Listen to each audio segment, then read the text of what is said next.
do you want? Tell me a story. No. It's all right. You did far better with that question than I did. It is said that in every age, there is one singular event that forever changes the world around us. A nexus, if you will.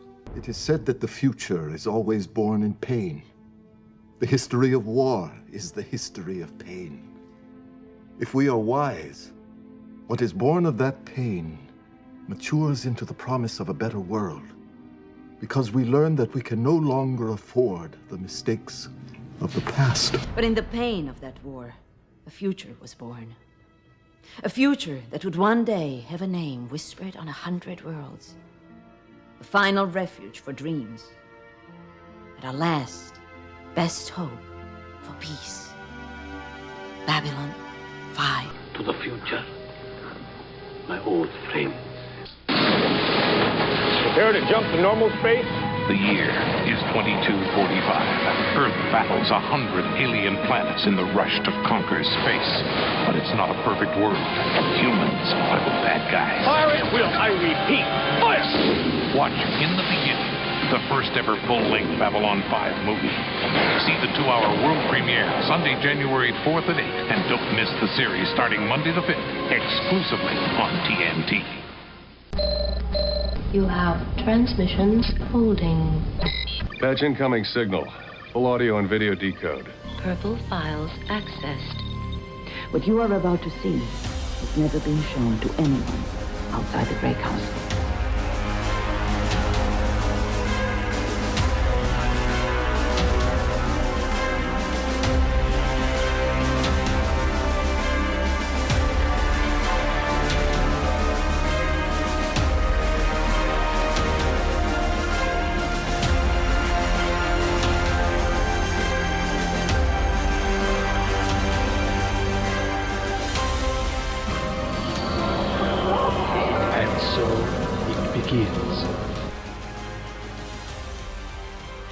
Welcome back to Grey 17, a Babylon 5 podcast, a part of the Front Row Network and NPR Illinois Community Voices. We're a group of newbies watching Babylon 5 for the very first time, and a group of first ones who are watching Babylon 5 for the umpteenth time. And we are here today to discuss the first TNT movie shown, but the second TNT movie produced, In the Beginning. I'm Scott, and with me is... What? Justin. Emily. Kevin. Mike. Somebody. Fucking Jessi. Yay! Jessie's here. Nicole is somewhere on I-55, and she'll be back next week. She's somewhere on I-55, where we don't entirely know. But we are here again to talk about, in between Season 4 and Season 5, there was on TNT, because Babylon 5 moved from the PTN network over to the TNT network during this time, a movie that was created to act as basically a second pilot. So how this worked was TNT aired In the Beginning first. That was the first thing they showed about B5 on the network. Then they showed The Gathering, and then for several weeks, Monday through Friday, they showed the entire series up until the end of Season 4. And then they started showing new episodes with Season 5. So that's why we've put In the Beginning right here between Season 4 and Season 5. Before we start talking about it, just a reminder to check all the social media links down below. We're active on Facebook, Twitter, Instagram. We also have our Discord for our Patreon members. And thank you very much to our Grey Council members, which are listed as the producers down below. You really absolutely do help the show grow, and we really appreciate it. And if you can, also, as you're clicking all those links, be sure to leave us a review. You can leave us a review on Apple, Audible, or Spotify. Apple's the best place to do, and we had a couple new reviews come in, guys. We had another 1-star review come in from our good buddy Rick, because I guess he has way too much time on his hands. But we also got a 5-star from Mikey T1979. Mikey is from the United Kingdom, and Mikey says, Grey 17, the best B5 podcast around. So I've recently binge listened to your podcast. I wasn't sure at first, but I love the format of the show using newbies and first ones to review the episodes. In fact, that the newbies weren't sure about the show to start with, and now love it. Well, depends on who you ask. And now love it makes me really happy. As a first one myself, having watched the show since it aired on Channel 4 in the UK in the early 90s, on its release and buying the VHS tapes when it came out, which I still have, by the way, and also the complete series DVD box set, I can honestly say that's one of my favorite classic sci-fi shows. I should even go as far as to say that it is the GOAT of sci-fi, and as a massive Star Trek fan, that's hard for me to say. He goes on, but I'll leave it at that. Because he calls us out individually. It's cute. See, Rick, be like Mike. Be more like Mike. Or just don't be Rick. God damn it. So Rick, our friend, well, I use that term lightly. Rick, our friend, has decided that he is going to 1-star review us every single week. So if you want to suck it to Rick, give us a 5-star every week, because I guess that's what's happening now. So we're going to get bombed or one way or the other. So help us out. And oh, by the way, Rick, you've been banned from the Facebook page. Have a nice day. Tell your mom I said hi, Rick. I hope she washes your bed sheets soon. Jesus. Don't forget the sock under the bed while you're at it. Oh my God. I hope you're having a great day, Rick. I want to point out, everybody, we're not mean people. Yes, we are. Rick actually asked to have this happen to him several weeks ago. We were nice, and we let him continue to be his Ricky self. But after the second 1-star review, I feel we can, beat him up just a little bit. I feel like we've kind of, earned that right. So right. And then Justin just took it to the nth degree, and I appreciate that, Justin, a lot. I'm always here for you guys. And for Rick, apparently. Oh, Rick's mom. For Rick. Rick's mom. Okay, on that note, I'm sure Rick will give me another 1-star. I look forward to it, Rick. I can't wait to hear that one. Go ahead. On that note, let's go ahead and start talking about In the Beginning. And I believe Justin has a synopsis for us. Oh, what, Mike? I was just going to jump in here really quick because I have a fun fact about the title of this that I thought would be neat to share before we jump in. This actually had a different title over in the UK. When this came out, this was called The Beginning, In It. Oh. But that was a joke just for our buddy, Mikey T1. Love you, bud. Oh my. Well, not even my fellow co-host laughed at that. I'm sorry. We all kind of stared at you when you dropped that little gem right there. It was nice. Where's our buzzer? Can we vote him off the island today? Maybe I should repeat it. Would that make it better? No, I think once is enough, buddy. All right, I'll see y'all later. My work here is done. Wow. Okay, Justin, would you like to read a synopsis for us? Yeah, somehow I picture the Skeletor meme when Mike was saying that. So yeah, that's fun. Anyway, In the Beginning, this is a 1 hour and 34-minute TV movie. It covers the Earth-Minbari War in much more detail, including Delenn's involvement and the death of Gul Dukat. I mean, regular Dukat. Dukat Light. The end. And every fanboy on every B5 and Star Trek page, their heads just exploded about DS9 and B5. We're not going to deal with that today, I promise. Dukat Zero. Wish version of Dukat. Jessi doesn't even know who we're talking about. She's throwing shit out. Timu Dukat? Yes. Spoon-faced Dukat. Damn it. Okay, right. So we're going to dive into this movie, and as we've done before with the movies, it's kind of a free-range conversation because there's really no A plot, B plot, because it's not an episode. But where do y'all want to start in terms of... Oh, no, first off, obviously I need to do this first. In the Beginning? Oh, my Christ. It's going to be a long edit. Yeah, it's all my fault. It's all my fault. And who's the one that told us not to, No, it's all my fault. I am claiming it. It's just because I'm discombobulated. Okay, so let's go ahead and get into our first impressions on In the Beginning, and let's go to Jessi first. What are your first impressions on the movie In the Beginning? I honestly didn't have a whole lot of hope for this movie. Just because the last one I didn't really love. This one was actually, it was cool. Like, I enjoyed it. I enjoyed the extra explanation behind the Minbari Earth War. I didn't know what was happening for a good solid 20-ish minutes. But then it started to roll together, and it was kind of cool. It was neat to see, and yeah, didn't hate it. Emily, first impressions. It wasn't as bad as I expected, but I think when we first started this series, I asked if the whole thing was basically about Londo fucking up and starting all this fuckery. And based on this movie, yes. B5 is about Londo and his bad decisions. So It was interesting to see him interact with children. That was very unexpected, but not terrible. I can't remember who said it first. It may have been Mike, but I think it was called out like at the beginning of the show that this is this is Londo's story. So yeah, it's definitely Londo's story. Justin, what do you think? I actually really enjoyed it.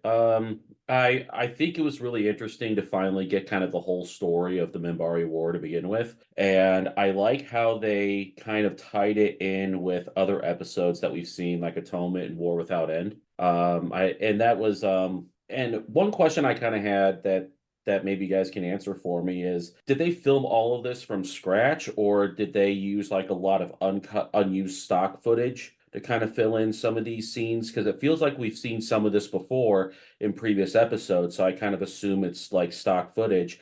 But then also the stuff that we didn't see, like the behind the scenes from especially the Minbari side, I didn't know if that was all refilmed specifically for this movie, or if it was just like stock footage that they picked up off the editing floor. You know, when I think about this movie, because I only watch it once or twice every few years, I always come back to this as the clip show movie. But when you actually watch it, there's not many clips in it, and according to JMS, only about 5 minutes of actual stuff that was pre-done. And either the Battle of the Lion stuff with Sinclair is obviously lifted because obviously they didn't have Michael Herr come back. The Atonement stuff with Delenn and Ducat were in there. And there's that one, blink if you miss it, the guy from Avalon Michael York who's firing on him. But that's really about it for the clips. Everything else they filmed. Okay. That was one thing I was kind of curious about. And then also, I thought it was very interesting how Londo takes responsibility for his actions during the Minbari War and the consequences that it had. So, I mean, overall, just the finally seeing kind of step to step, almost like watching a war documentary about the savagery and the brutality of what that conflict really was. It was something that we've always seen clips of, but to actually see it play out on the screen was fascinating. And we'll jump over to our first ones. Mike, your first impressions. So this is like the original prequel, isn't it? It's like before Star Wars went back and did episodes 1, 2, and 3, we had In the Beginning kind of showing us the beginning, the precursor to what Babylon 5 season 1 was. And overall, I really enjoyed it. I think it does a nice job of filling in some, not necessary context, but it does a nice job of filling in context about kind of how the Earth-Minbari War came to be and how it escalated and concluded ultimately. It does also add some highly unnecessary padding with little side stories about Sheridan and Franklin meeting each other and almost but not quite averting the whole disaster. Yeah, I mean, overall, I there was no point when I wanted to get up and walk away from it. It was pretty enthralling from start to finish. Kevin, this is the best movie in my opinion, and I think a lot of fans would agree. For good reason. It fills in a lot of things and makes the whole story of the series a lot more clear in certain aspects. I like some of the actors that they utilize in this movie in different roles, especially the gentleman that played Lenon. I thought, did a nice job. He had previously been seen playing the rabbi, and I think even one other part at one point. He was the original, Epsilon 3. Then he couldn't come back. Yeah, okay. I knew that. Drawl, yeah. Oh, he was the original Drawl? Okay. He was the original Drawl. So yeah, I like that actor quite a bit, and of course she doesn't have a huge part in it, but Trisha O'Neill is in this, which is an actress that a lot of Star Trek fans will recognize quite prominently in one of the biggest lore episodes of Star Trek. But Robin Sachs is in this. There's a lot of great actors that they brought in for this that really make it a very good movie. And I like some of the Sheridan stuff. I think it's really cool seeing some of his backstory that you really haven't seen a ton of, other than a couple of stray episodes here and there. Even Robin Atkin Downs is in this, which we'll see him again, but I won't say anything more about that. This is a fantastic movie, and it really shows that they upped some of the production value for this too, because it looks great. Blake. I really like this one. This is probably either my first or second favorite of the original Babylon 5 movies, not counting Road Home and that, talking the live action ones. And honestly, it had some award nominations out of this too. It got an Emmy Award for makeup, helped contribute to a Saturn Award nomination, and a couple others for the writing on this. They were even thinking at one point it might have gone for a Hugo Award. So this is actually probably some of the better writing and work they put out with this movie, and I really do enjoy it. You can tell with the visuals they put in, the extra. Normally, an episode would run about 900,000. They gave them about 3 million to play with this, and it held up. Now, this is the first it moved to TNT. So I remember when this premiered actually, because they did it was basically a 4-hour block, because the way they set it up on TNT was they showed this and then went into The Gathering and then started a whole relaunch of the whole series on TNT when it moved over. And really enjoyed that. I'm sure we'll get in. There's some interesting points with the ratings and stuff that this brought later, and the promise that this had with the move over to TNT. But I really like this movie. The novelization was good of it too, by the way. I don't know if anyone else, Scott, if you read the novelization version. I didn't, but I really like Peter David, and I see he wrote that. So. Yeah, and honestly, the novelization fills in a lot of rounded out details, like the kids.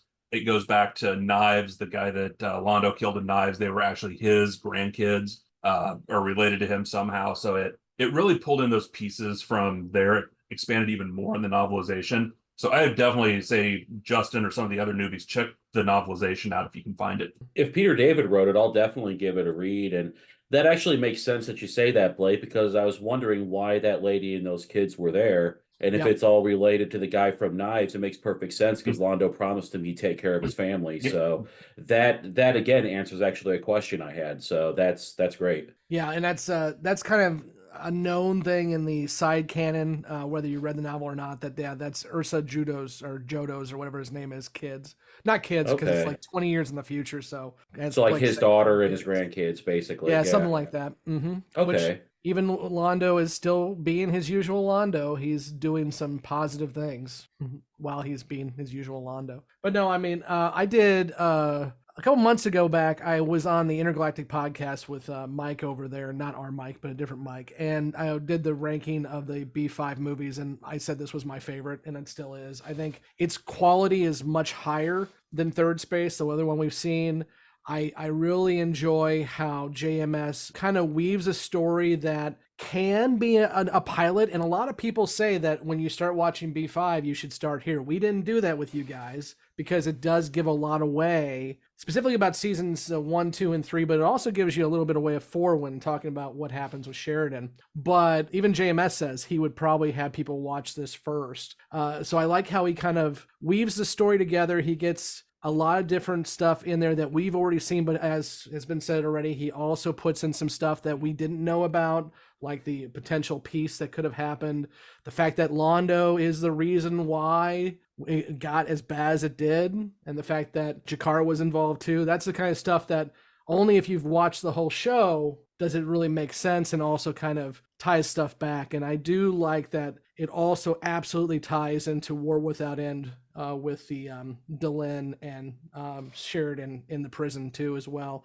which is, by the way, is another clip that they used. I didn't mention that one, but that obviously was lifted from War Without End. So yeah, I really enjoy it. Let's go ahead and dive in. And Blake, what do you got? I was just going to pick up on what you were saying about the order of the movies, because you and I, when we started talking about this, had this same discussion over when should we put this one in particular, about should we do it up front, should we wait till the end of season 4, and where to have this one fall in, because it really does set up a lot, but it also reveals a lot at the same time. And what's funny is, and I see Kevin's hand up, because once we looped in the other first ones and started talking about the movies, we had this discussion for a second time. So we really did kind of go around before we ever launched this on exactly where this particular piece was going to fall. The other ones were easy. This one, not so much. Kevin? Yeah, I just add to that I'm glad we did it this way. I really do think that it reveals too much. And I feel like it would cheapen the series a little bit if you started with this. You'd know a little too much. There wouldn't be quite as much mystery to a few things. And you're also going to see, particularly the stuff with Londo, you're going to have a certain opinion of him way earlier than you should about certain things with him, because he starts off as a bit of a, buffoon. And I don't think knowing for sure that he's going to be emperor from the jump is really how I would prefer somebody go through the series. That being said, I on the grand scale of things that Londo did throughout the series thus far, I'm not even sure that this is really much on the radar screen. I know it was impactful, but at the same time, like he's under orders, he didn't know. There's a lot of other times when he did know and he did it anyway. This one, not selling them arms, that's almost a non thing. I mean, he's protecting his own people, and then, complete bad intelligence misunderstanding, that led to tragedy. I mean, again, given his other crimes at different times, this is barely on the radar screen for me as far as his bad acts. Jessi. Honestly, from a newbie point of view, I don't think that if I had watched this one, I really would have retained a lot of the things that you guys are talking about. Because honestly, if you look back at The Gathering, I don't remember shit from that. I remember being pissed off that there were several characters that weren't there, but I don't remember anything from that. And I think that if I watched this, it would be the same thing. I'd be like, what the hell is going on right now?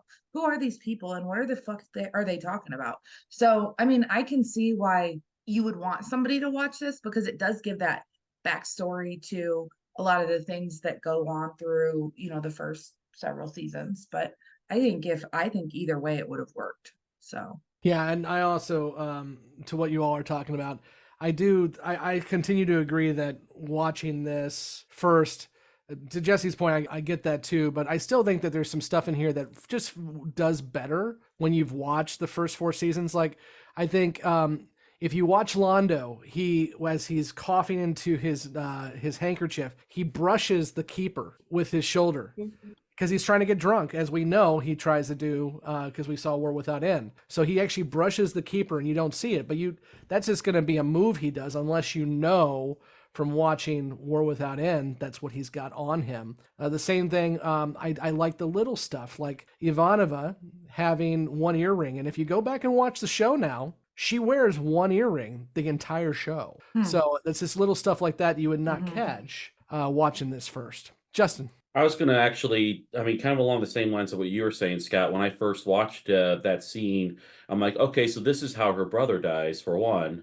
So we get to meet her brother. And then 2, that was always something I noticed. So when she took off this earring and, handed it to him and said, I'll wear this again when you give it back to me. I'm like, that's why she always just had one earring in. Okay. And so you get kind of some of those explanations. And I think they did a really good job of de-aging a lot of the cast for these different scenes in this movie. Like, they made Sheridan look really young. They made Ivanova look really young. They did a really good job of making, and I guess, makeup is the whole story of it, but they did a really good job of making everybody look like they were, probably 10 years younger than what they actually were at the time. So, it was actually something that, I enjoyed seeing a lot of those nuggets throughout the entire thing. Now, in terms of, to me, knowing Londo eventually becomes Emperor isn't probably going to be a major spoiler for somebody watching the show for the first time. But I think a bigger spoiler would have been at the very end, where Londo's watching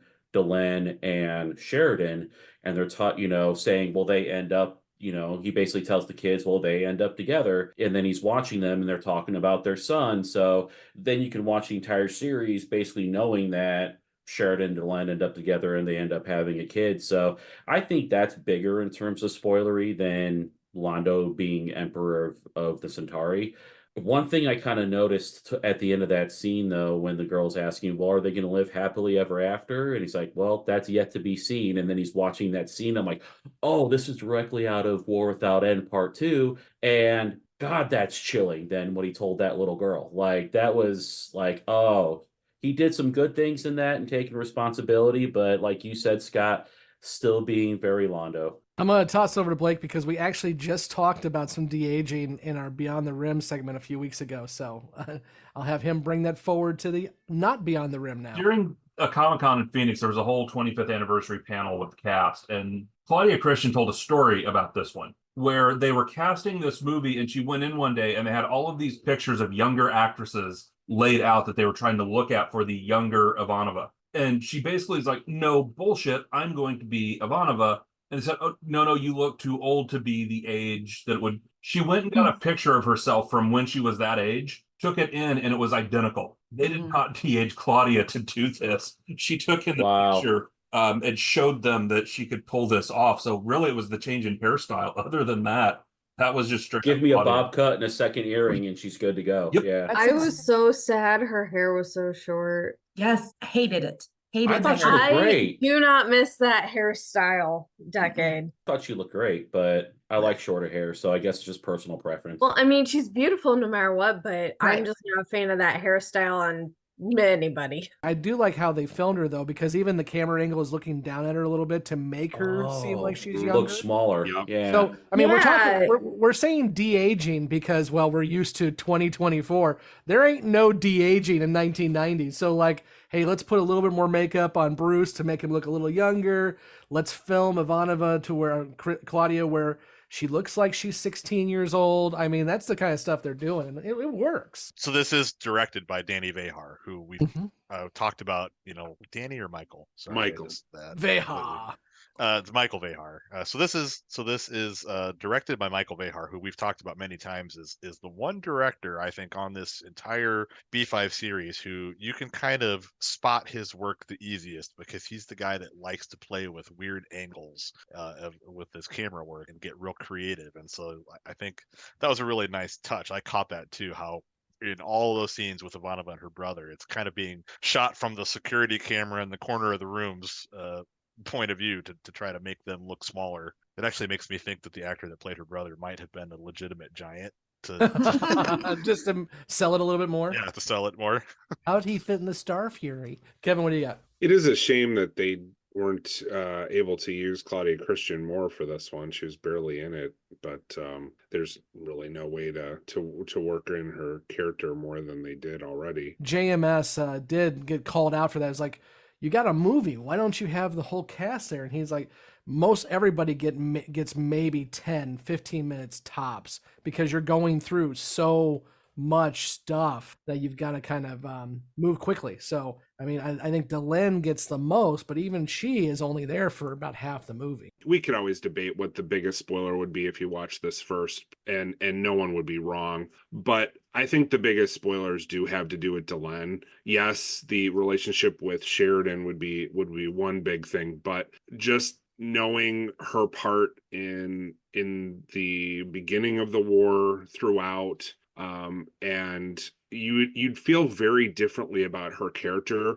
If you remember season 1, there's quite a bit of mystery towards her character and the Minbari to a certain extent too, and that would all be gone, other than the fact that, like, hey, why does she look different later? So all of that would kind of be cheapened, I think, if you watched this first. Yeah, I really don't see the point in it. I mean, I'll say this as the first one with the worst memory of any human being alive. I went into this expecting this to be a clip show, as like Scott put it to begin with, that would take us all the way up to where the new season was going to start. And it kind of came to me after a bit like, oh yeah, no, it doesn't do that at all. What it does is it drills deep into what is essentially a story setting plot point, the Earth-Minbari War. And while it's interesting to watch once you have all of the context for it, once you know that it exists and it's something you want to know more about, trying to watch this up front just wouldn't make any sense. I'm just telling you, from somebody that has no memory whatsoever,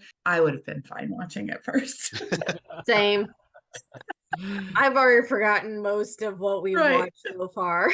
Well, that's, I mean, the truth there is too, we're the four of us who have watched it before, we're biased. I would say more so even Kevin and Blake, because I know we've watched it more than even Mike has. So we catch all this stuff and we know all this stuff because we haven't just watched it one time. We've watched it. Justin, what do you got? Well, I was going to actually pose a question to the group regarding Londo. And at the beginning of the episode, when he talks about how he takes blame for many of the deaths in the Minbari War, and he says, I think the exact quote is like, I know my sins and the price I'll pay for them. Do you really hold, Londo, all of that for being that responsible for giving the order to destroy the Narn ship, because even he said himself he had no idea that that ship was actually on a peace mission. They were under the intelligence that they were running guns and, weapons technology to the humans, and that was his mission, was to stop that exchange from taking place.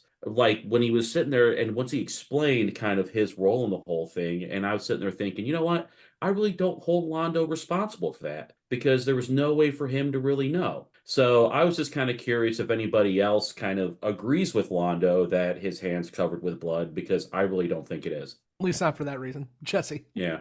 I was just going to say, Justin, I love your very sweet spirit. And it's you're always so willing to give everybody 17 chances. I do not believe for 1 second that he would have given a shit whether it was actually carrying guns or not. I just he can say it all he wants to, but if we know what he did, there's been many times that he's killed, millions of people and been like, it's fine. Well, and that's true. I'll take that, but I guess from my perspective and analyzing what his actually role specifically was in the Minbari War, right. I took that, what he did on Narn and all the other horrible crimes that he committed, I took that out of the perspective and I just looked at it from, got it. Yeah. Would he have known that this was actually a peace mission and not running weapons like he was told it was? Yeah. How many times in war have armies and people made mistakes based upon faulty intelligence that they had? Many, many times. Do you think he cared though? I think he cared, because in that scene where he said, I know my sins and the price I'll have to pay for them, he actually, to me, looked regretful in that, he felt like he bared a great responsibility, because if he didn't care, he wouldn't have bothered expressing remorse for the role that he had. So I think on a level, he probably, once he found out the truth of what actually happened, I think he did care. Now, that doesn't excuse him from all the other things. One thing I did really enjoy when he gave the little boy the emblem to wear and said, you're emperor for the next 5 minutes or whatever the case may be. And he said, what do you want? I kind of chuckled a little bit. And then when the boy said, tell me a story, and the mom was trying to admonish him, and he's like, no, don't worry about it. He handled that question a lot better than I did. I flat out laughed. I was true. You know what? And that again, to me, shows remorse. Reflection, right? Yeah. He knows he fucked up. Right. And he knows he made a lot of mistakes. And I think part of a Londo character is not exactly expressing remorse, because there are some people who believe remorse is irrelevant because you can't change the past. So if he's sitting there you know what, he can't take back anything he did, so he might as well not, wring his hands and cry over it, but just accept the faults he did and accept the sins he committed, and knowing that he's going to have to pay the price for those sins. And to me, I think it's just not, even if not remorse or showing regret, but just acceptance of all the evils he committed in this entire story. Right. Kevin. The other thing I'd say too is remember where his position is in the Centauri Republic at this point. He is not high up, and he's a nobody. Says, I was under orders. Now, I don't want to have a big discussion about, what you're responsible for when you're under orders, but just remember, he is not the guy that we know in season 3 or season 4. This is 10 years before. So his position's completely different than the one we're used to seeing him in. Yeah, he's a low-level diplomat. Right. So otherwise he wouldn't have been assigned to a backwater called Earth, because he even correctly labeled Earth as a backwater planet in an uninteresting system. And so he was kind of sent out to Anchorage, Alaska to kind of hang out for a while. And if there's anybody listening from Anchorage, I love your state. I know some good people from Alaska. They're all great people. I know many people. They're great. There's good people on both sides. Yeah, there's good people on both sides. But that's where kind of, to me, that feels like Londo's in that position where it's you know what?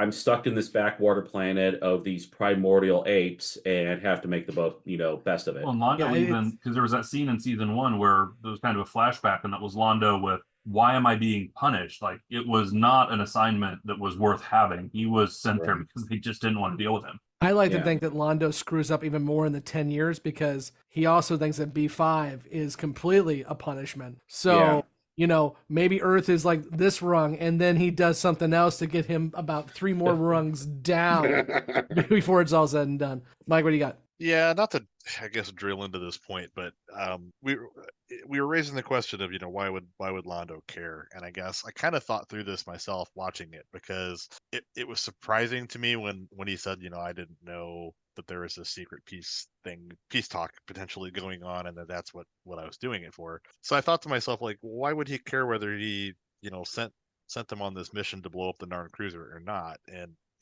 Londo's the guy who is for the Republic first and foremost, even at the expense of his own conscience. So at the end of the day, I looked at this and I thought, well, the Narn are about to sell the humans a bunch of guns made from reverse engineered Centauri technology. We also know the Centauri have never wanted and are basically afraid of tangling with the Minbari. So yeah, I mean, it made total sense that if he was told, keep those former Centauri guns out of the humans' hands, so the Minbari don't think we're somehow involved in this, he would absolutely have done whatever was necessary to protect the Centauri Republic. That's the Londo who he was at that time and still is. That is a fantastic point, Mike. I didn't even think of it that way. Justin? Well, and what I was thinking, piggybacking off of Mike's comment, is the Londo that we saw during those scenes and in the beginning has a very different viewpoint, I believe, of the Narns than the Londo sitting in the Emperor's chair. So, like, would Emperor Londo make the same call, make the same decision? I'm not sure. Justin, to your question too, and this was actually called out by JMS and others on the Usenet forums, is Londo's story, specifically in this, but also throughout the show, is very karmatic in the fact that he's kind of paying for his sins, and then when you think he's all paid up, he makes some more and has to pay some more.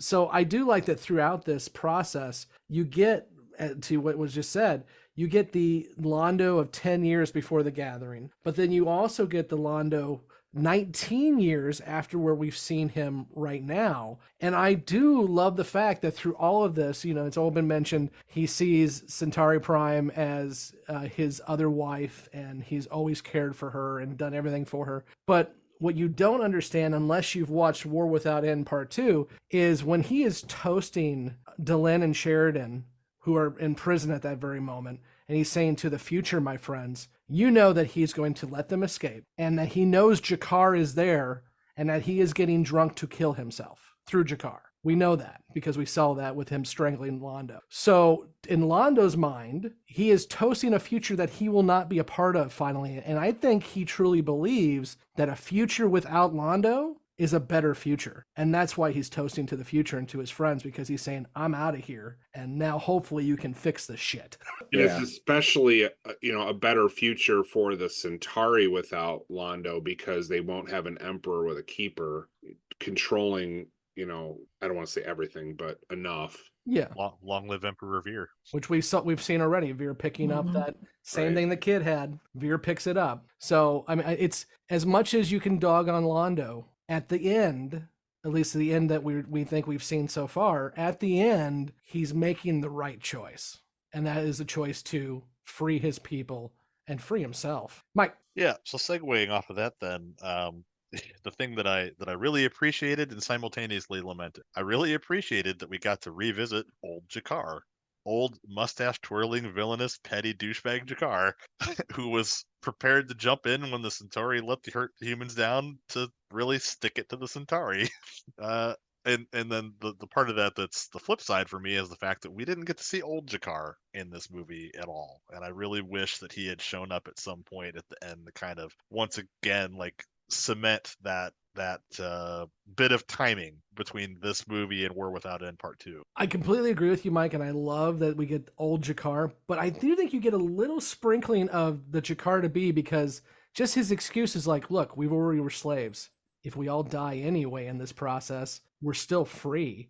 Yeah. So it's just like, it's definitely old Jakar, but you got the tingling of, okay, he's thinking about now what he wants to see his people be. Of course, he definitely has a more noble edge to him. I will agree with that. But at the end of the day, like, he basically puts it in writing, like, I'm doing this because eventually it's going to come back to haunt the Centauri, and that'll be awesome. That's true.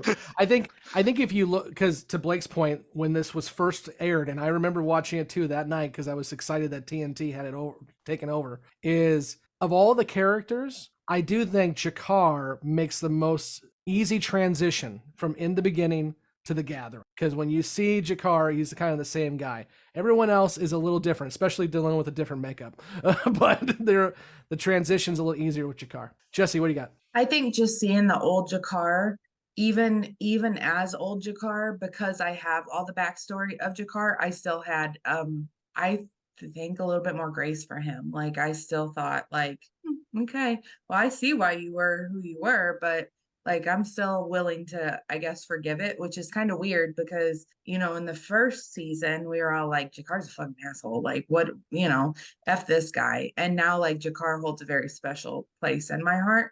And it's funny to see him in that old light again. Look at you forgiving somebody, Jessi. Just not Londo. Right. It's not Londo. Fuck Londo.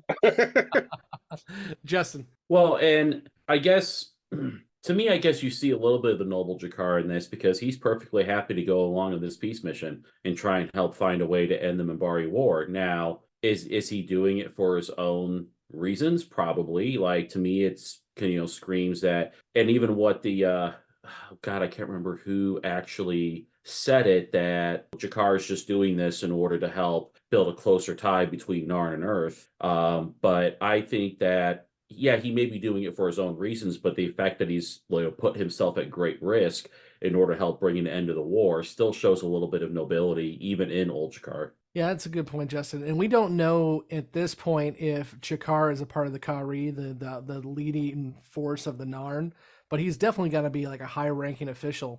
Yeah, and to put his ass on the line. I actually caught that. I feel like, and I could be wrong, but I felt like there was some line of dialogue from him to one of the humans that he was working with that he basically stated that he was not part of the Kari, would go talk that to he'd have to speak to the Kari and try and get them. So now you could be saying, like, I'm part of it, I got to go talk to the other dinguses, but maybe not. So I don't know. I think because that's when he was trying to close the weapons deal, right? And he's like, well, this is going to cost a pretty penny. And there's like, well, here's a blank check, fill in the numbers. And he's like, well, I'll have to talk to the Kari and get their approval. So to me, it kind of felt like at that point he wasn't part of the Kari yet. That's how I read it. Yeah. That deal probably got him promoted. I feel like there's no way he'd be on Earth if he was part of the Kari at this point. No, he's part of the Kari when he was on B5. Yeah, but that's a little different. They've got communication set up. True. Yeah, like, this is a backwater planet. Why would a member of the Kari be on there? That doesn't sound like. As much as they're backwater, we have established at this point that, like, the humans are the heroes of the Dilgar War, so they're up and comers. Yeah, well, that's what Londo calls out in the Gathering too. Is the Earthlings are up and comers. Now, of course, they get a little speed bump when it comes to the Minbari, but the idea is a lot of these races are trying to latch onto them. Because even it gets called out in this that they had just signed some kind of accord with the League of Non-Aligned Worlds after the Dilgar War. So I agree that Earth is not the powerhouse that it will be in like the series we're seeing and all that, because obviously they have to rebuild after the Minbari War. But I think they're still seen as somebody who is you need to probably be aware of and be latched onto, not so much like a backwater as an up and comer. The one thing I wanted to throw out there too with this, when we're talking about the whole weapon sale and everything else, Londo says one of my favorite lines of the entire series, and the arrogance and stupidity all in the same package. How efficient of you. I love that line so much. Justin? Yeah, and Londo was definitely Londo at his prime with that we saw in the Gathering, very cocky, one-linery and stuff like that. One thing I want to touch on was kind of what Londo was talking about at the beginning with how prideful humanity was. just coming out of the Jakar War, you know? And if you think about a lot of times back in human history, especially when a massive winning nation just won a big war, humanity is going to be very prideful and they're going to come out with their BSDs swinging in the wind and everything like that because, you know what, we just won this big whole war. And they are, you can tell even from the behavior of the Earth Alliance generals, they feel like they're on top of the world and right now. So we just beat the Dilgar and we'll beat these guys too. Even Londo said the quote that he first learned amongst the humans was pride goeth before the fall. The one thing that I really like about this entire movie, and while probably definitely when I'm going down through a rewatch, I'll watch it again, is just how completely catastrophic and savage the entire war was, where I think it was Londo said that one thing that he admired about the humans is we just kept fighting and we didn't give up. And when we ran out of ships, we used guns. And when we ran out of guns, we used sticks and knives. And it was just, it just gave a whole gravity to the situation about how this is, you know, you're potentially seeing the last gasp of an entire race. Just to your first point with the being basically cocksure after doing so well in a war, I just think of Douglas MacArthur in Korea. That motherfucker thought our shit didn't stink. He's like, I can just nuke North Korea and China. What's the matter? We won the war. We're fine. Thanks. Coming out of World War II, the U.S. Army was very cocky, and we got humbled in Korea for sure. And then we didn't learn, and we got humbled in Vietnam. Yeah. So. Yep. It took us several different generations to figure out that, oops, maybe we shouldn't do that. Mike? This did raise an interesting point to go along with that. You know, they made a big deal out of the fact that humanity never took out an enemy capital ship, and they were never able to kill a Minbari warship except for Starkiller.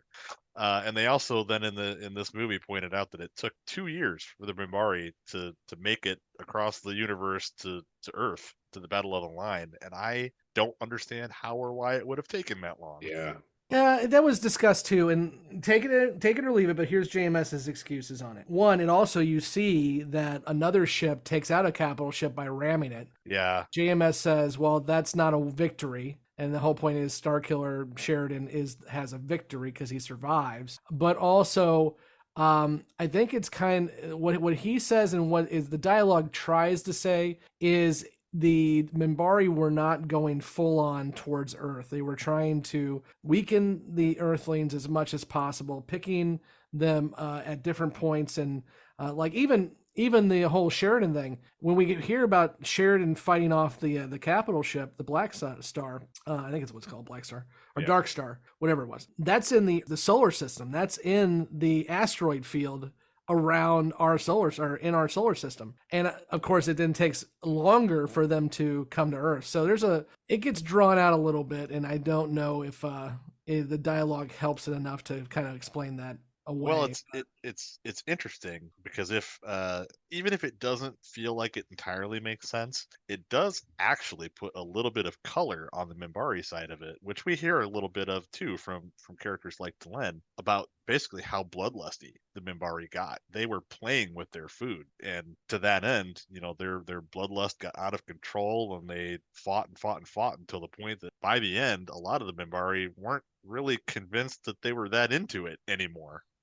Well, going back to Vehar directing, one of my favorite shots in this movie is really quick, that shot where you have the human being tackled by the Minbari with that knife going into his chest. Mm-hmm. And it's just like, that is so visceral, the way it's shot and the way it's handled. I was like, oh, well, like I said, definitely rough. It really puts a different color on the kind of uptight, proper Minbari that we see so often through the rest of the show. And then, you know, we kind of get these little unveilings of like, yeah, they're not as special as they think they are. They're not as classy as they think they are. Like, they like to get down and dirty and give in to their impulses just like everyone else. And you're getting a little bit of that here. And Dukat calls that out when he's talking about the classes, and the warrior class is looking for something to do. And we actually see that in the show because we have that one ship shows up that's still wanting to fight the fight because the warriors didn't want to give up. It was the workers, which we don't hear about in season 1, and the religious caste who both say, yeah, we need to end this thing.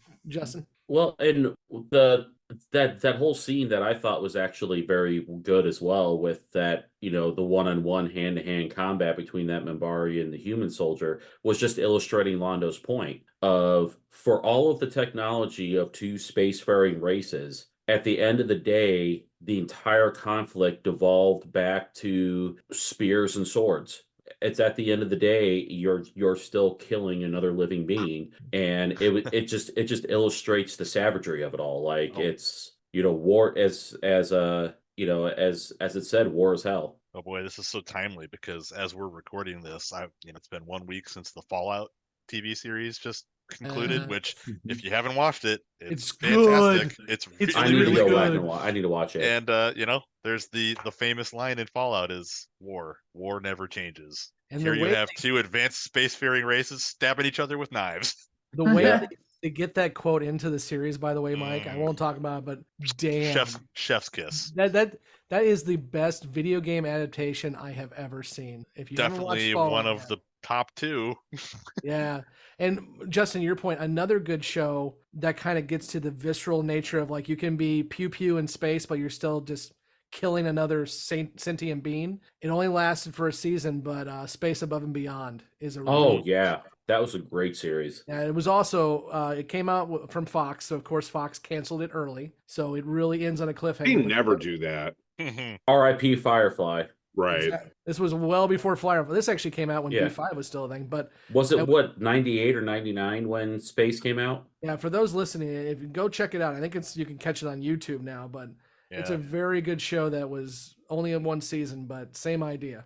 And our friends over at Yum Yum have been doing a series on it, so you can go check them out. Absolutely, the Yum Yum. Yeah, very good show. But yeah, hey Ryan, Jessi got it. He listens. He'll be like a little giddy in his chair in Australia. Our little resident thirst trap, known as Ryan. Jesus.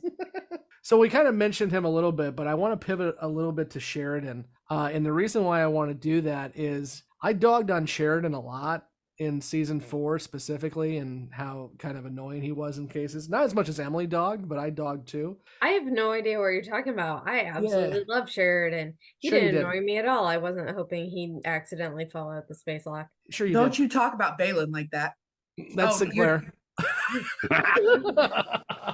I wouldn't say that about Sinclair. I'm just defending you from the fanboys, Jessi, before they come at Colin. This is where the Sheridan that I remember, the Sheridan that's a good captain, that isn't a dingus, that actually has an ethics that I really appreciate and is just strategically smart. This is the Sheridan I remember in this movie. This is the Sheridan that I like. So watching it, I was like, oh, there he is. He's been hiding. There he is. Justin? Well, and one thing that I kind of caught from that entire thing was when they first wanted him to be a part of that expedition to Minbari space, and how close Sheridan came to not being part of the story. He came very close to dying. Even the general was like, okay, fine, you want to shoot your own career in the foot, go ahead. And then, of course, he redeems himself with his actions aboard the Lexington. Well, I think that's smart writing by JMS too, because you assume, oh, here's where Sheridan becomes the war hero. Nope. Yeah. He takes a little longer. Kevin? At the risk of ruining something for Justin from the novelization, I think it's really important that we talk about it here, because it's a really interesting point. So that captain that he didn't want to that Sheridan didn't want to serve with, Jankowski, so he acts like a complete moron, starts a war in this, and they also allude to something called the Omega incident, and what that talks about is some sort of unjustified attack by Captain Jankowski on a Dilgar ship that directly led to the Dilgar War. So he didn't just start one war. That guy caused two. Yes. They cleared him of any wrongdoing for the Dilgar incident. My guess is if they had lost the war, they might have felt a little differently about it, but whatever. Sheridan knows about this and is like, I don't want to serve with that guy. And I like my current captain, and I don't want to leave him in the lurch either. This is a great opportunity, and I'm sorry, I don't want it. Well, I look forward to that, because I just ordered the book on Amazon, so I'll let you know what I'll think when I read it. But it's amazing how victory can erase a lot of sins. Yeah. Mm-hmm. Mike? Oh, and boy, was that guy, I mean, let's talk about that scene. where the war begins, and how eager that captain and his first officer were to go out there and collect them some new medals aboard the USS Yeehaw. It was not lost on me that every one of those crew members that spoke had a southern drawl. Jesus. Sorry. You can send your hate mail to Grade 17 Podcast. I didn't script it that way. I'm just pointing it out. Well, in this, we talked about real life correlations and everything. This is what scares the shit out of me. Is it only takes one asshole at the right time. I mean, I go back to like the Cuban Missile Crisis. Imagine if one of those ships that were, staring down Russians, which they weren't technically actually staring down, they were several miles away, but whatever. Imagine if one of those ship captains decided to fire at one of those Russian ships. It just takes one asshole. I mean, there have been a lot of incidents over the course of history where things have been averted by like a single person who was like, "Should I do that?" Well, there's the one case, and I'm blanking on the name, so I'm sorry, but there was a point where the Russian nuclear infrastructure almost launched because of some pigeons. And one guy in a Russian silo is like, I don't think this is actually a launch. It doesn't make any sense. Yeah, he received the order. It was like that was similar, where we've almost had nuclear war with Russia, but someone actually used brain cells and was like, yeah, I don't think they actually launched anything. I think that was an error system. And in this case, the dude got demoted for it because he didn't follow orders. So yeah. And thankfully, we're all here alive to talk about this. So imagine if it was Captain Yeehaw. And then a German punk band wrote a song about it. That is literally the most Russian army story I've ever heard in my life. So we've talked about Sheridan. We've talked about Londo and Jakar a lot. Let's talk about Delenn a little bit. And I want to hear from, to use a Nicole phrase, a Delenn stan, or at least she used to be. Emily, how do you feel about Delenn in this show? It was actually really interesting to get the backstory on her a little bit more than we've gotten before, because you get a better sense of how she started out. And I still find it interesting that in that moment, they did want a response from her, and they took it so literally. Right. No one stopped to think, does she mean what is coming out of her mouth, or is she just angry when she is kill them all? And they're like, okay, sounds good. We're going to go start that shit. Right. And then to see her kind of go back more how she was, more like calm, collected, thinking things through. But that, I still find that fascinating. Like, she is freaking the fuck out, and you're going to ask her for some sort of like rational answer. And then you're going to assume this is actually a good answer and she means it. When 2 seconds before they were like, she's not even allowed to talk. She hasn't been through the ceremony yet. Well, that was several years, and that was several years later. Right, but it didn't look like it in the show. So yeah, the timing of it made it seem closer together. Yeah. Right. Well, we had this conversation with a Tellman, and I'm not going to rehash it. Right. But I still believe, whether she meant what she said or not, it was her responsibility. She was the deciding vote. Believe what you want. She made that vote. Now, as we see, she's also the one who solves the problem at the end after several million people are killed. But she does solve the problem. 2 years, Yeah, but I mean, so I still think Delenn, much as we talk, is Londo responsible? Delenn is absolutely responsible for what happens here. Yeah. That is not an argument I want to rehash at this point. I know. Yeah, and I won't get into the is Delenn responsible or anything like that. I won't get into that whole can of worms right now. But to me, the interesting thing is, and I think a lot of the evolution of Delenn's character over the course of this movie was the fact that she was the one that gave the green light and the go ahead to start the war. But then very quickly you kind of see a change in her where she doesn't become, at that point, the strong Delenn that we know right now, but she's very much somebody who is I know this is wrong. I have serious objections with this. But at that point, she felt powerless to stop it. Where she even said, this war has taken on a life of its own. That there are many, herself included, but there are many, even like Lennon and her were talking about it, about how, what they're doing is wrong and we're no better than anyone else committing a mass genocide against an entire race and stuff like that. But at that point, she felt completely powerless to do anything about it until she discovers that Jakar had a secret the entire time. and he was hanging out with Kosh and Kosh 2.0, as it turns out. And once kind of Lennon turned her onto that, and then she found out about the Vorlons now being involved and been having contact with them, probably for who knows how long Ducat's been talking to the Vorlons.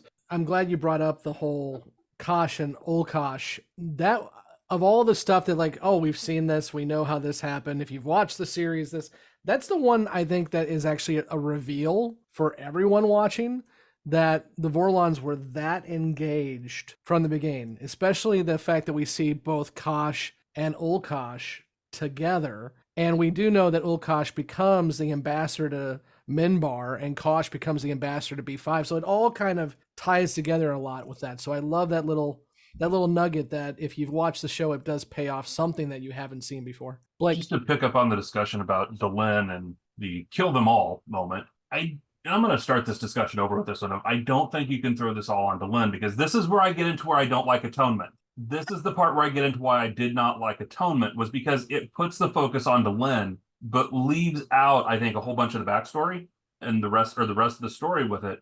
Because in this, you've got Lennon and the Rangers, who are considered a joke at this point. And they're out there talking about this prophecy of this ancient enemy. They need to get ready to fight this enemy. And you've got a warrior cast who is basically being told they need to prepare to fight prophecy, which most of them are taking to be false at this point. And you've now got this scenario where you have an enemy that they can see, an enemy they can actually go after. And yeah, Delenn is the one who yelled, kill them all, go after them. But it's the warrior cast who took the Earth-Minbari War and gave it a life of its own, really going after humanity to a point that even, I believe, because it was one of the warrior cast members on the council was even like, this is getting to be a little much. And because I believe Moran was warrior cast on that, if I'm not mistaken, and was even like, this is getting to be a bit much with this war. So that's, again, why I don't like Atonement, is because I think it puts it all on Delenn in Atonement, but leaves out the role of the warrior cast and how much they really zealously took into this for having an enemy they could fight versus the warning of the Rangers and the religious cast of these enemies who were prophecy and legend, not something they could see at the time. I get what you're saying. The one thing I would say to kind of back up Atonement a little bit is with Atonement, it is all in the eyes of Delenn. So I think that's saying Delenn puts the weight on her, whether she should put the weight on her or not, that she's doing it. Where I love that in the beginning here, we get to see the narrator who's not Delenn. We get to see the whole story. But I still like Atonement. But yeah, I hear you. Kevin. The other part of that too is she was powerless to do anything for 2 years. And she says this thing took on a life of its own. If she was really that responsible, she would have been able to back it off at that point and say, you know what, I made a mistake. Let's not do this. And the warrior cast at that point is just running rampant. So that's another point that I would agree with Blake, that I don't see it as all being her fault. I'm not saying she's blameless. I'm just saying it's not. Holy shit, we've agreed like 3 weeks in a row now. This is weird. I know, it's scary. Yeah, I don't like it. I don't like it when I agree with Scott or Blake, but whatever. I'm uncomfortable. Please stop agreeing. Emily is uncomfortable. It's fine, Kevin, because I'm going to disagree, because at that one point, she's the deciding vote. At the rest of the time, she's a part of a council. If the whole council is the military machine saying, we're gung-ho, and you've got 2 worker class members who are like, yeah, fuck the humans. Doesn't matter what the religious caste wants. They're still moving. That's what I was just going to say, too, is Delenn may bear responsibility for lighting the match, but the thing, at that point, she's just part of the council, and even if you assume that the other 2 religious cast members are going lockstep with her, there's the warriors going all in for the war, and at least 2 of those workers are continuing to push for it too. So as I always told folks when I was on a school board, count your votes every time. If you don't, well, you're screwed. Something the current speaker can't seem to do very well. Well, technically, he did finally. Well, finally he did, but he did that very well. There was all those other votes that didn't go very well. You mean Speaker Hakeem Jeffries? What? Because he's speaker right now, folks. Please let them vacate the chair. Yeah. The other thing I want to say about the Vorlons is you're saying that they're involved. It's like, how involved are they? They're just standing there being mysterious and not really saying anything, not putting a stop to anything. As they did for half the series. Well, true. But, they're the Watchers. You would think they would have the power to affect a change if they wanted to affect a change. I get why they don't, because it already happened before and it's going to happen again, all that stuff. Yeah. We don't want to do a time. And the Minbari had to affect the change. The Vorlons couldn't do it. The one thing that Kot does is he said, "What's going to Zaha do right now? Let's check it out." The Vorlons don't stop him because they know it doesn't happen. They're like, "Go, knock yourself out, Kot. You're going to be dead in 12 hours. Have fun." Jessi, did you want to have a time travel discussion at this point? Nope, sure don't. Started reading that book and got about 5 pages in and shut it and set it back down. Best Christmas present ever. Oh, yeah. I've said this before, but it's been almost a year now. Another show everyone should watch who's listening, on Amazon Prime, The History of Time Travel. It was made by a couple college students, and it still is the best time travel movie I've ever seen. And Jessi, I think you'd appreciate it, honestly. I am surprised that when we had the live recording that we did at Kevin's house, I was half expecting Jessi to show up and just tomahawk that book at my head. I would have paid money. That'd have been worth the price of admission all by itself. Right. So anything else y'all want to discuss before we move on? I mean, I don't know if this is going to have much, but if you have any questions or predictions, we'll do that now. So newbies, we're going to ask if you have any questions, predictions, based on what you saw within the beginning. We've already done our predictions for season 5. If you watched or listened to our live last week for the season 4 recap, you've seen that. So we're not going to do that again. But any questions or predictions lingering after watching in the beginning? Jessi is shaking her head. So I'll go to Jessi first. No. Cool. Excellent. Emily. Nope. This is going to be a great Beyond the Rim, guys. I'm looking forward to it. Justin. Do hot dogs still exist on Babylon 5? And if you were a hot dog, would you eat yourself? Wait, but if it is a hot dog, is it a sandwich? Oh, no. No, it is not. That's a whole special episode all by itself. for special people. And when do we learn where Monkey Man Bartender comes from? Yes, that's what I want. I thought he would be in this. Well, since we have no questions or predictions, and this is going to be pretty easy. The one thing we forgot to mention, or I forgot to mention, that I really do appreciate, and Kevin, you hit on the actor already. When Rachel Garrett is the president of the Earth, I love... That was Rachel Garrett? That's Rachel Garrett, yeah. Yep. Oh, I did not know that. Captain of the Enterprise C. Yeah. But I just... And the voice of the computer, and Gene Roddenberry's wife, and all that stuff, yeah. No, that's not Rachel that's Majel Barrett. That's Majel Barrett. No. Oh, sorry. Rachel Garrett is the captain of the Enterprise C. Enterprise C. I was thinking Majel Barrett when you said that. I know who you're talking about now. I apologize. But I just want to give her a shout out. Blake, Kevin, you already mentioned her, but she does great as the president. I love her 2 speeches that she gives, especially the one that's basically like, yeah, we're going to die. Well, we're fucked. And maybe just maybe a couple hundred people can survive. So we need all of you to support that. I literally had goosebumps on my arms, like her reading that speech, and all of them sitting there completely dejected. And then one by one, as she's talking, they get up, get their gear, and move out. And that to me was the most moving scene of the entire film. Yep. I just, and JMS threw this out, and I think it's still says something today, which is kind of sad that 30 years later this is still a thing, but he chose that to be a female president because he felt that it seemed stronger coming from a woman making that speech. And the fact that she is saying we're gonna lay down all of our lives to maybe save a few people. Yeah. So every 10 minutes you allow a few hundred people to get off planet. Yeah, and literally we're just talking. I mean, they got a few colonies at this point, not as many as they do in the series proper, but we're literally talking about everyone laying down their lives for a couple thousand people if we're lucky. That's it. It's rough. I was going to talk some behind the scenes and rating stuff with this, particularly in the move to TNT. Kevin, did you have something more on the episode before I did that? No, that's okay. I was going to make a dumb joke. You go ahead. Okay. So we'll skip Kevin's dumb joke and go right back into that. This is honest. So I just wanted to touch base a little bit on, this was really when Babylon 5 moved over to TNT, and no one was quite sure how this was going to work out because TNT at the time was the home of professional wrestling. And they were wanting to try to grow an audience. So they put the money and they brought B5 over, they did these movies, and TNT set kind of a ratings base where they said, this is the best you're going to get. And they pretty much blew it out of the water with the ratings that they got on this. And JMS, from what he said, is when the ratings came in, not only was it running ahead of where they said it was, every quarter hour it went up. It tripled its regular audience, and every quarter hour more folks tuned in.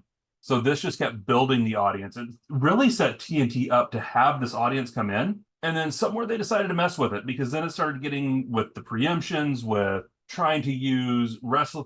And then what they tried to do is pair it with wrestling so that the audiences would watch both. And what they found out was the WWE crowd didn't want to watch Babylon 5, and the Babylon 5 crowd wasn't really sticking around for WWE either. So they had it set up. It could have really worked. They can't all be daywalkers like me. But no, I mean, the one that they marketed to. Yeah. I mean, Blake, you said too. I mean, I remember as a kid in high school getting excited because I had watched B5 and it was so damn hard to watch it because I would miss episodes because it was preempted by basketball, or PTEN, which wasn't really a network, would air on the Fox station at like 11 o'clock at night, and I didn't catch it because I didn't see the TV guide. So it makes sense to me that when it moved to TNT, at least in the beginning, it had a huge audience because all of us who have been watching on this bullshit network of all over the country knew for months that at 7 p.m. on TNT, on a real cable station, it's on. And so everyone tuned in. It was like, oh, we know when it's going to be on, and we're all can watch it at the same time. This is great. When it was, yeah.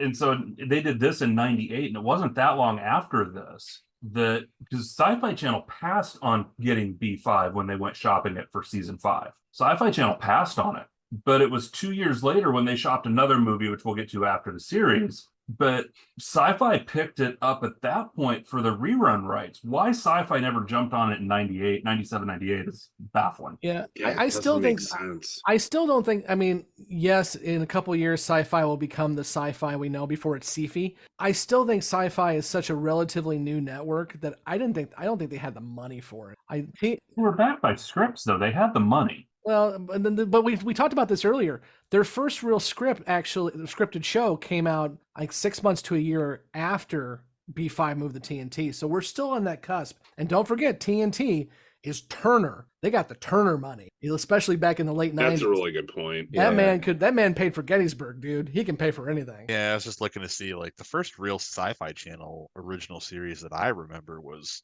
it wasn't SG1 because that started off on Showtime. It would have been Showtime. Farscape. Yeah, we had this conversation in Beyond the Rim, and now I'm going to go back and look.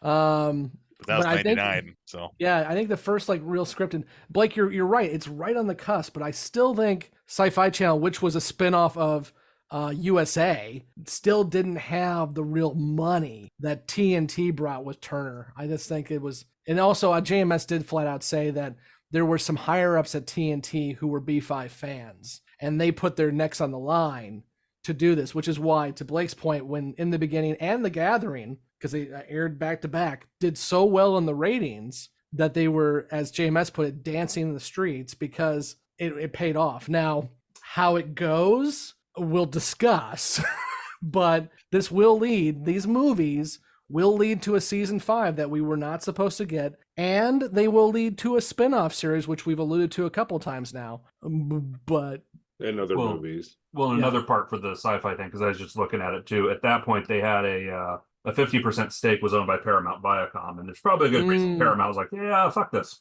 Maybe not, yeah. Like, Paramount still was in their fuck this mood about that at this point. Awkward.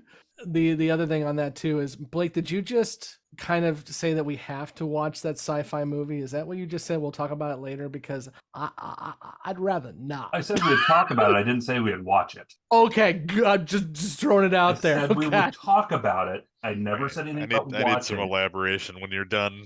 Yeah. I'm just thinking, kaya, poof, poof. It's pretty bad. Oh. By the way, everyone, I'm doing punch images here, and if you've watched that movie, you know exactly what I mean. Still have no fucking idea what you're talking about. Jessi has her hand up. Jessi, hi. How are you?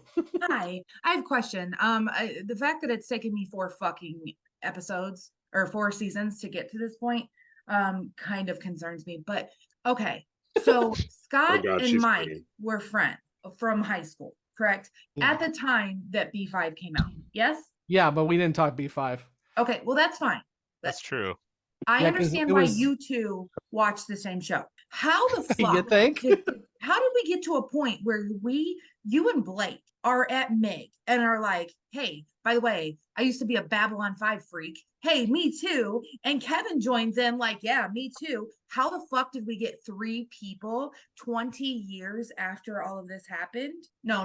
Oh, no. So I it can wasn't explain 20 for years. Kevin and I. Yeah. Kevin and I work together, and So you were watching it as you were working together. no, because the series had already ended at that point. But we would hang out socially, and I had the DVDs, and I believe I noticed Kevin did 2 or 1 of the sets of them, and so we got talking about it, and there somehow. No. I had never seen more than the UPN promos for the show, and I had not seen much of the show at all. In fact, the only memory of seeing this show that I have is the episode where they're stuck in hyperspace and they're searching for a ship in hyperspace.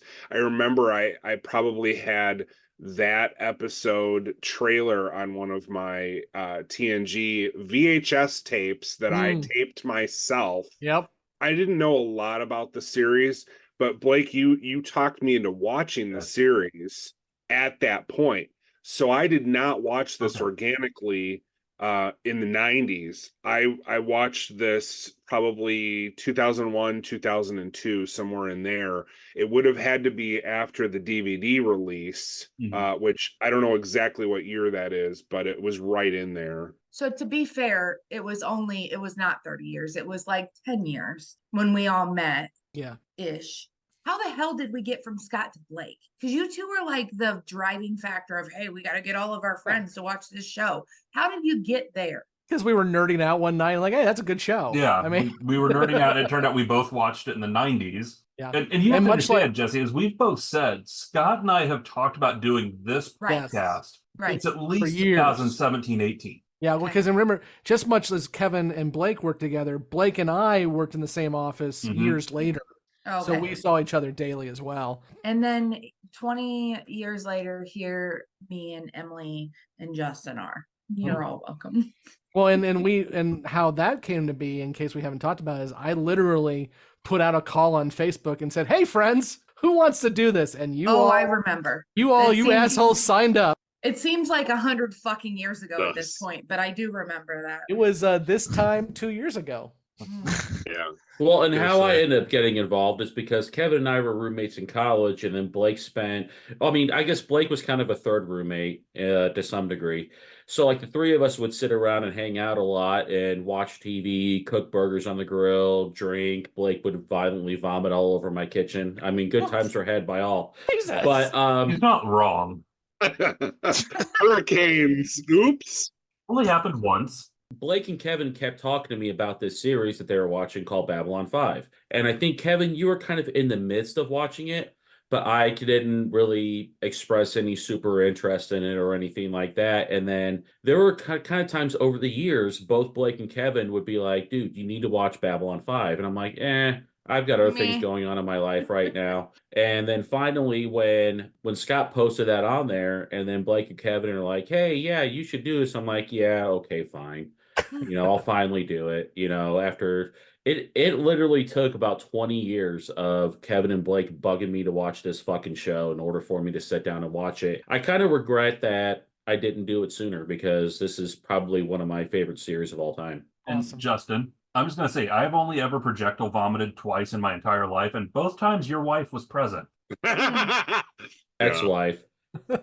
Which is why every time I drink a Hurricane, Blake, I think of you. So, Jesse, it's a crazy little small world after all. It really is, because I'm sitting here thinking, how did these two fucking nerds get on this topic? When you're nerds, you find fellow nerds. You find it's your just people.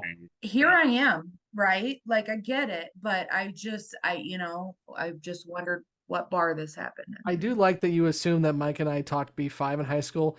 Mike and I did take time to write down every single starship class we knew from Star Trek on a pad of paper once. Yeah.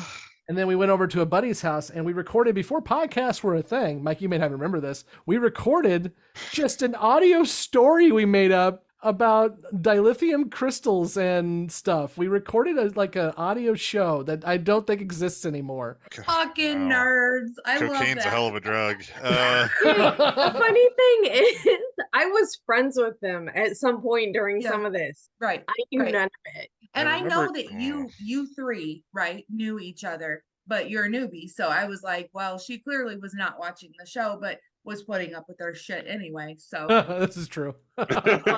Yeah, it was a rough. We were too busy in what's his name's basement watching The Postman.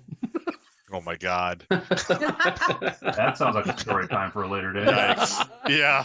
Still a good movie. I stand behind that movie. What movie? Okay. Yeah, you were there. Ignore it. Okay, so I was there? Probably. Yes. 100% sure. Yes. I have no idea. Memory sucks. Emily, we keep things that are very important to us from our childhood. That was not so just let's move on. Yeah, there's like nothing from my childhood. We're good. Emily let that trauma go a long time ago. Right. Yes. No, it just resurfaces in different forms. Amazon shopping? What? Yeah. Okay, so we'll go ahead. I hope this all stays in. Most of it will. We'll go ahead and end it there. I think because we don't have any questions and predictions, we'll go ahead and skip on the Beyond the Rim. I think we've covered most of it here. If you think that was not smart, you can throw in the comments what you think we missed, but with spoiler tags, by the way. But we're not going to do a Beyond the Rim this time. So we'll be back next week to discuss episode 1 of season 5, No Compromises. Guys, we are not including a few extra movies sprinkled in. We are 22 episodes away from the end of Babylon 5. We are in the final season. So we'll be back next week. Final countdown. So until next week, remember to click all those links. Join us in our conversations on Facebook, Twitter, and Instagram. And also, if you can, join our Patreon. We have a Discord going that has both a general discussion area and a Beyond the Rim discussion area if you want to talk spoilers. And again, a big thank you to our producers who are listed down below, who are our Grey Council members on Patreon. And we will be back next week. Thank you so much, and leave a review. And until then, I'm Scott, and with me has been Blake, Justin, Emily, Kevin, Mike, and Jessi. See ya. Bye-bye. Bye. Okay. Will my hot dog question ever get answered? No. Is it a sandwich? That's the real question. It's not. What makes it not a sandwich? It's 2 pieces of bread between and meat.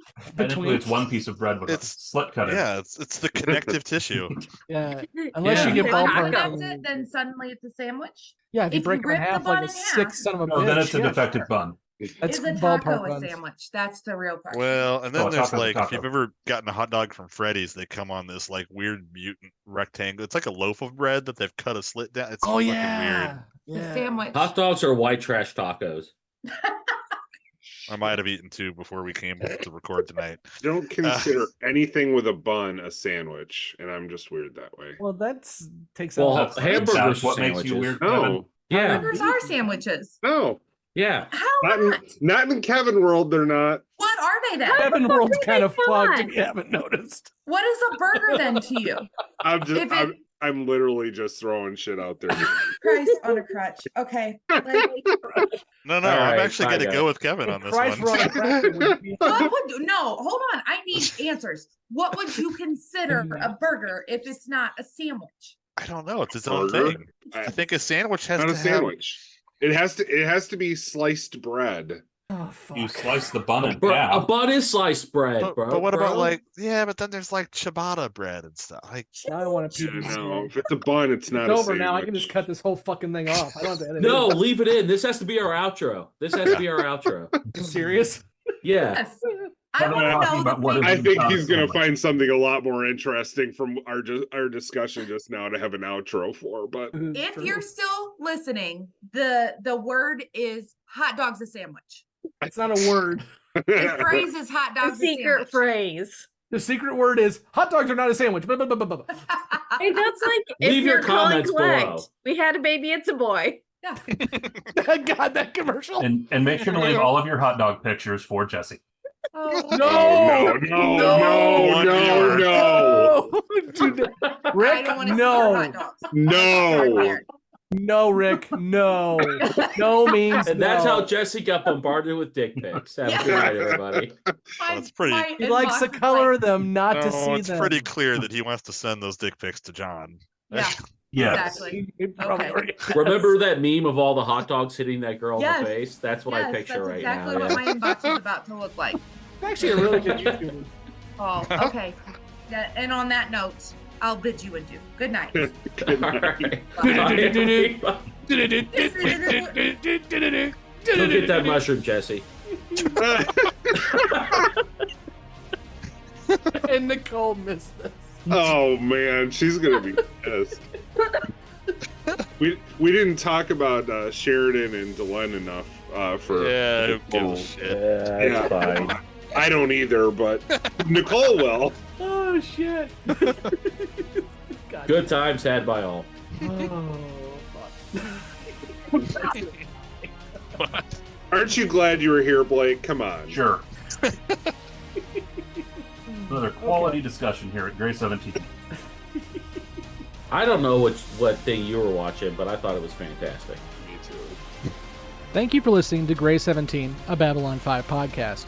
You can find all the places to listen to and watch this podcast at anchor.fm/Gray17podcast or youtube.com at Gray17podcast. We want to hear from you, so join the conversation at Facebook, Twitter, Instagram, YouTube, or Patreon. Be sure to subscribe and leave a review where you are listening to or watching this podcast. Gray 17 is not affiliated with, and the podcast has not been prepared, approved, or licensed by Warner Brothers or any other owners of the Babylon 5 copyright. All clips included in this podcast are the intellectual property of the respective copyright holders. They are included here for purpose of review, and no infringement is intended. The opening and closing themes are available from Falling Matter on YouTube. And what's out there? The rim, And beyond that? the truth.